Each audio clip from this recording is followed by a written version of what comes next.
Hello students, welcome to science class. My name is Rashmi and I am from Raj International School. Today I am going to start the next topic of chapter number 8.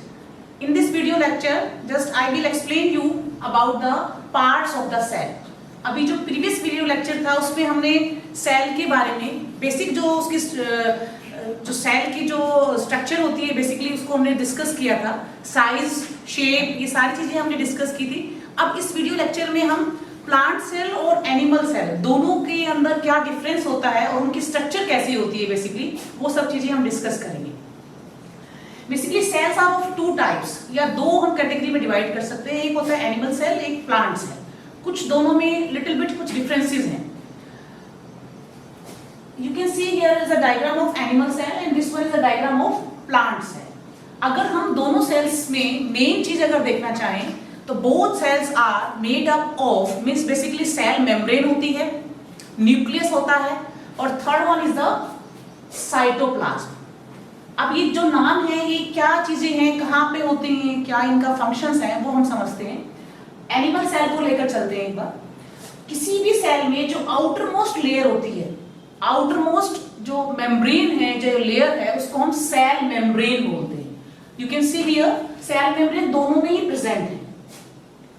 Cell membrane किसी भी cell को एक particular structure या एक particular shape प्रदान करती है। उससे जो सेल मेम्ब्रेन की वजह से एक पर्टिकुलर शेप होती है सेल की। प्लांट सेल में सेल मेम्ब्रेन से बाहर एक लेयर और होती है, उसको हम बोलते हैं सेल वॉल। और ये सेल वॉल सेलुलोज की बनी होती है। अब आपको यहाँ पे समझना जरूरी है कि सेल वॉल का क्या फंक्शन है या सेल वॉल प्लांट सेल में भी क्यों प्रेजेंट होती है, एनिमल सेल में क्यों नहीं होती। एक्चुअली प्लांट्स को हर तरह के एनवायरनमेंट में सर्वाइव करना होता है। खुले में रहते हैं मीन्स ओपन एनवायरनमेंट है तो वहां पर उनको टेम्परेचर है, रेनफॉल है या जो वेरिएशंस होते हैं, कभी कोल्ड क्लाइमेट है, कभी वार्म क्लाइमेट है, तो उन सब चीजों से बचाव के लिए एक प्रोटेक्शन प्रोवाइड करती है cell wall. Second one is a cytoplasm, एक जेली लाइक फ्लूइड। ये बाहर वाली जो लेयर है, आउटर मोस्ट लेयर, ये तो हमारी होगी सेल मेम्ब्रेन। इसके बाद जो सेल के अंदर एक जेली लाइक फ्लूइड होता है, उसको हम साइटोप्लाज्म कहते हैं। साइटोप्लाज्म दोनों में ही प्रेजेंट है, आप देख सकते हैं। और साइटोप्लाज्म के अंदर बहुत सारे सेल ऑर्गेनेल्स होते हैं जो अलग अलग टाइप के फंक्शंस परफॉर्म करते हैं। जैसे माइटोकॉन्ड्रिया, यहां भी मैंने लिखा है माइटोकॉन्ड्रिया, दोनों में ही प्रेजेंट होते हैं, प्लांट सेल में भी और एनिमल सेल में भी।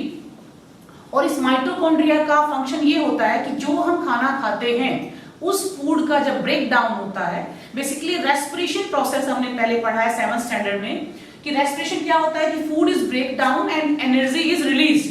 तो उस जो एनर्जी जो रिलीज होती है, जो प्रोसेस है पूरा, वो कहां होता है, सेल के माइटोकॉन्ड्रिया वाले पार्ट में होता है। इसीलिए इसको पावर हाउस भी कहते हैं, power house of the cell. दोनों में ही प्रेजेंट होता है ये। सेकेंड थिंग वैक्यूल दोनों में ही प्रेजेंट होती है, एनिमल सेल में भी, प्लांट सेल में भी।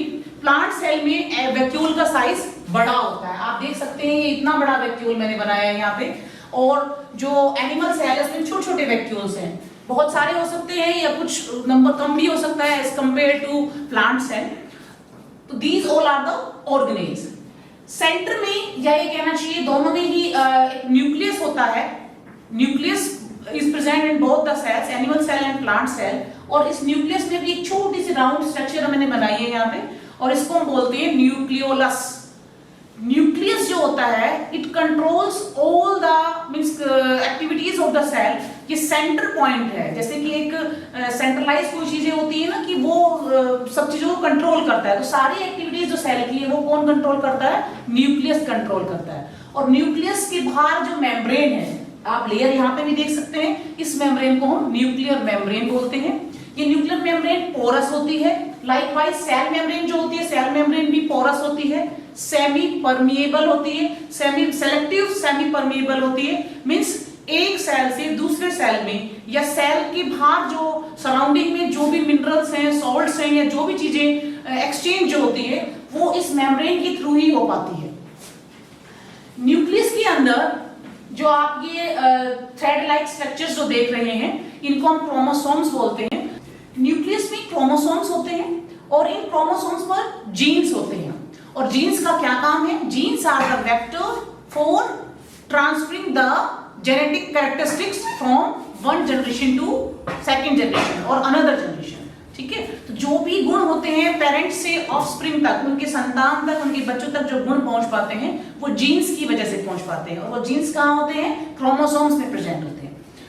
Basically this is all about the animal cell and plant cell. यहाँ पर एक चीज और समझना जरूरी है कि साइटोप्लाज्म और न्यूक्लियस को combinedly, cytoplasm plus nucleus is called the protoplasm. इन दोनों को हम प्रोटोप्लाज्म बोलते हैं।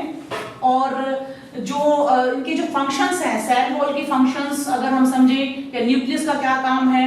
और एक चीज और होती है जो क्लोरोप्लास्ट जिसे हम कहते हैं, ये सिर्फ प्लांट सेल में ही होता है।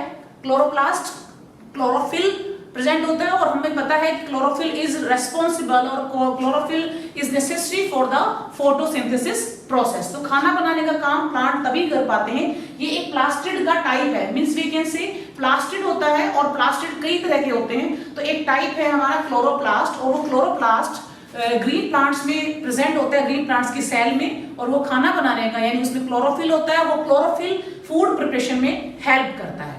तो इस तरीके से अगर हम समझना चाहें तो हम यहाँ पे डिफरेंस भी समझ सकते हैं।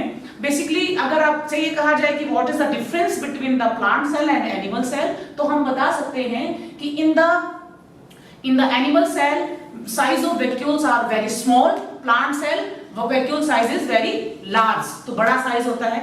Second thing, cell wall. Cell wall is absent in the animal cell, cell wall is present in the plant cell. Third one is chloroplast. Chloroplast is absent in the animal cell and it is present in the plant cell. So this is all about the cell, and just we discussed cell structure, animal and the plant cell. This is all about the this chapter. If you have any doubt, then you can contact me.